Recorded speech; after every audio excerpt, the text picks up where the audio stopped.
मैं सोच रही हूँ कि ये जो है देश का उपहास वो कर रहे हैं कहीं ना कहीं। चाहे आलू उगाने की उनकी बात हो, चाहे जलेबी अमेरिका में भी, हमेशा देश का उपहास करते हैं। और उनके लिए हर हर कुछ जो है एक जोक है। पहली बार मैं देख रही हूँ कि एक, एक पार्लियामेंट में का जो है इतना मजाक वो बना, एक ही सांस में कह रहे हैं कि हमें अमित शाह जी से जवाब चाहिए। एक सांस में ये कह, हमें अमित शाह जी से जवाब चाहिए कि ऐसा ऐसा स्टूडेंट्स के साथ उन्होंने किया कि नहीं किया। हम यहाँ उनकी बात सुनने के लिए नहीं है, फिर कह रहे हैं कि हमें जवाब चाहिए।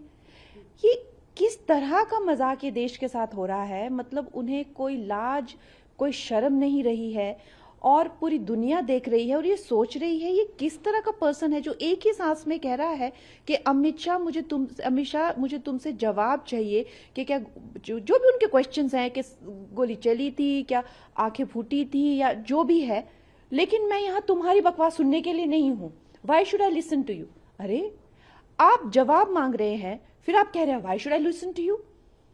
एक ही सांस में आप ये ऐसी दो गली बातें कैसे कर रहे हैं? How does this even work? What is he thinking? He is taking people for granted. और फिर एक बात में वो कहते हैं कि अगर उन्होंने गोली चलाने को कहा था तो ही मतलब वो उस बात के दोषी हुए, और अगर उन्होंने नहीं कहा था तो वो जो है इनकेपेबल है, मतलब गोली चलाने के इनकेपेबल हैं वो। तो कुछ जर्नलिस्ट ने ये भी कहा कि आप ये क्या कह रहे हैं कि इनकॉम्पिटेंट है गोली चलाने के वो, तो क्या गोली चलनी चाहिए थी बच्चों पे? तो उस पे वो जो है वो भड़क पड़े और उन्होंने जो है जर्नलिस्ट को कितना भला बुरा कहा कि तुम चूहे हो, तुम ये हो। इस तरह से जो वो अपनी भड़ास निकाल रहे हैं और इस तरह से जो वो पार्लियामेंट का अपमान कर रहे हैं, पूरे देश का अपमान कर रहे हैं, देशवासियों का अपमान कर रहे हैं। मुझे लगता है कि उनका जो है ये as a opposition leader I am 100% sure कि उनकी ये लास्ट टर्म है। उन्होंने ये भी कहा कि अमित शाह जी को इस्तीफा दे देना चाहिए। वो तो प्राइम मिनिस्टर का इस्तीफा मांग रहे हैं। वो जो है इस देश के डेमोक्रेटिकली इलेक्टेड प्राइम मिनिस्टर का इस्तीफा मांग रहे हैं, जिन्हें जो है इतना बड़े मैंडेट जो भी तीसरी बार मिला है। तो वो तो हर एक का इस्तीफा मांग रहे हैं। उनको तो लगता है कि उनके सिवाय इस देश में कोई एग्जिस्ट ही नहीं करना चाहिए। और फिर बाकी जो उनकी करतूत है, चाहे वो सोरोस के साथ मिलकर, चाहे वो इंटरनेशनल शक्तियों के साथ मिलकर इस देश के टुकड़े कर देना, इस देश को कहीं का नहीं छोड़ना, उनका तो सीधा सीधा यही है जो मैंने हमेशा पहले से ही कहा है कि राख हो जाए लेकिन मैं राख पर ही शासन करूंगा। लेकिन उनको और कुछ नहीं पड़ी है। तो वो किसका इस्तीफा मांगते हैं, वो क्या चाहते हैं, उससे क्या फर्क पड़ता है जब जनता को वो मैटर ही नहीं करते हैं। ये तो उनकी माताजी हैं, इटालियन माताजी, जो जैसे तैसे करके ऑपोजिशन को जो है ठूस रही हैं कि इसी को ही ऑपोजिशन लीडर बनाना है। नहीं तो जनता तो उनको बिल्कुल भी 100 इलेक्शन वो हार गए हैं। वो कौन होते हैं उनको किसका इस्तीफा चाहिए, उससे क्या फर्क पड़ता है? वैसे तो सड़क पे चले हुए अगर उनकी इटालियन माता जी ने ये नहीं कहा होता कि भाई इनको ऑपोजिशन लीडर बनाओ, तो उनकी क्या वजूद है? कंगना, एक और चीज है जिस बात को लेकर सुबह से आप सुर्खियों में हैं, वो है नसरुद्दीन शाह को लेकर आपने एक टिप्पणी की है, उनको लोमड़ी शब्द का इस्तेमाल किया, क्या कहेंगे आप? ये अब की बात नहीं है, ये फिल्म इंडस्ट्री का ये रवैया हमेशा रहा है। आपने देखा है कि जंतर मंतर पर जो पार्लियामेंट पर जो ये अटैक हो रहा था, जब मेरे कितने पार्लियामेंटेरियन फ्रेंड हैं जिनकी गाड़ियों पे लोग चढ़ गए थे, उनके शीशे जो है तोड़ दिए थे। आप सब जानते हैं, ये किसी से छुपा नहीं है। मेरे घर के बाहर जो है गेट तक लोग चढ़ गए थे, कम से कम नहीं तो यहाँ पे 2500 लोग मेरे गेट के बाहर था। और यहाँ पे इतनी पुलिस फोर्स बुलानी पड़ी कि रात को तो हम सो नहीं पाए। तो इस तरह की जो स्थिति जब बनी हुई थी तो ये सब जो है वो घड़ियाली आंसू रो रहे थे।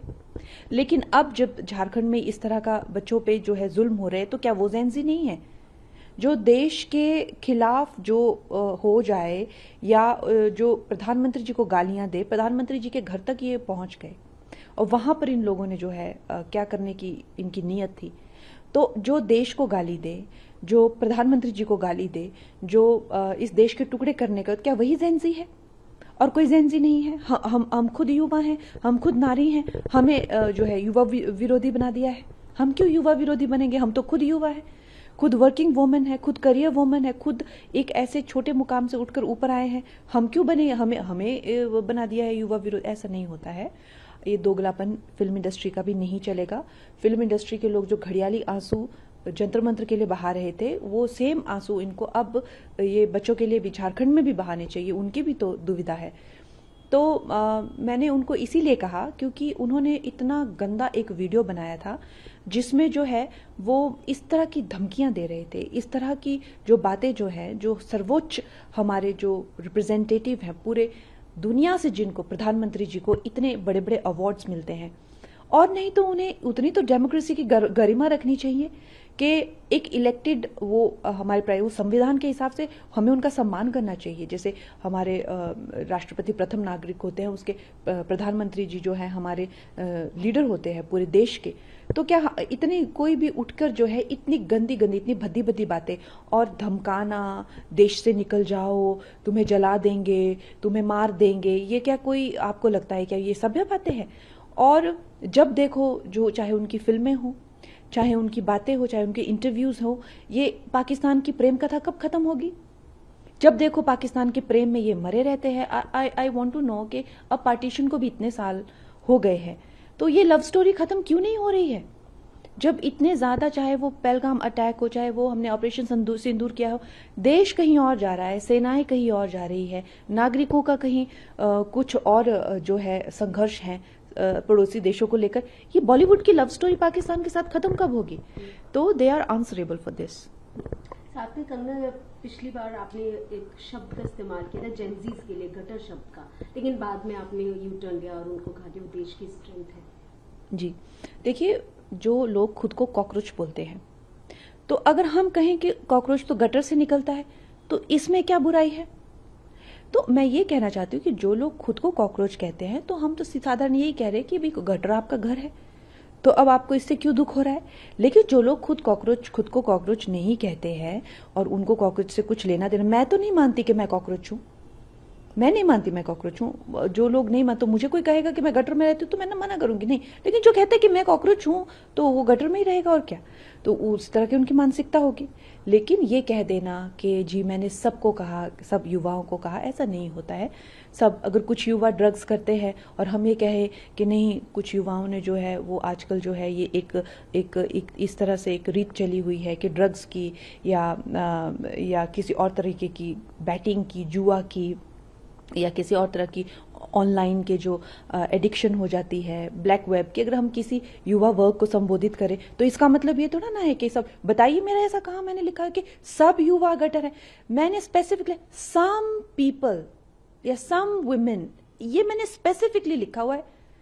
तो क्या अब हम उनको कैसे संबोधित करें?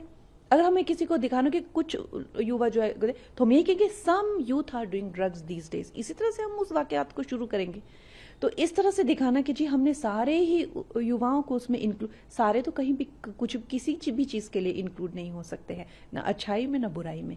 इतनी तो कॉमन सेंस सभी को होती है, लेकिन खैर विपक्ष को तो कॉमन सेंस भी नहीं है। नहीं तो एक ही सांस में कोई कैसे कह सकता है कि I don't have time to listen to you Amit Shah, but I want answers of these things from you.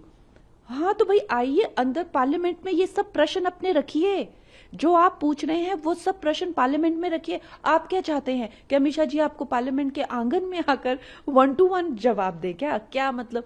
तो जिन लोगों का इतना आईक्यू लो हो, उनसे आप क्या उम्मीद कर सकते हैं? कंगना, एक और नया एक अपडेट है सेस को लेकर। हिमाचल में जो ऑर्फन और विडोज के नाम पर 60 पैसे का सेस लगाया जा रहा है, उस पर क्या कहेंगे?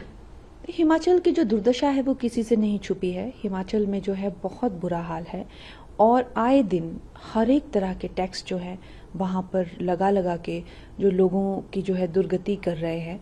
और अगर उन्हें विडोज का हेल्प करना है और अनाथ बच्चों की आड़ में जो करप्शन वो कर रहे हैं कांग्रेस वाले, वो किसी से नहीं छुपी है। और अब की बार ऐसी हिमाचल के लोगों की आंखें खुली है कि मुझे नहीं लगता अब अगली बार तो छोड़िए, कभी भी कांग्रेस सत्ता में आएगी, क्योंकि हिमाचल ने ऐसा गंदा रूप और ऐसा भ्रष्टाचार कभी भी नहीं देखा था। बहुत तरह के टैक्सेस उन्होंने लगाए, यहाँ तक कि सुक्खू की सरकार जो है वो देवदार के सारे पेड़ बेचकर भी खा जाना चाहते थे। तो इस तरह से भी उनके कई करतूते जो है, कई तरह के लोग स्तब्ध रहे, कई जगह पे उनको रोका भी गया। अब ये टैक्स उन्होंने विधवाओं और लाचारों के नाम पे डाल तो दिया है, लेकिन ये इसके पैसे जाएंगे कहाँ वो हम सबको पता है। कि ये भ्रष्टाचार की एक और पैंतरा उन्होंने आजमाया है। तो मैं यही कह सकती हूँ कि जितनी जल्दी ये कपटी सरकार वहाँ से निकले और भारतीय जनता पार्टी की डबल इंजन सरकार वहाँ पे पहुंचे, और यही आई थिंक सब हिमाचली भी इसी का वेट कर रहे हैं।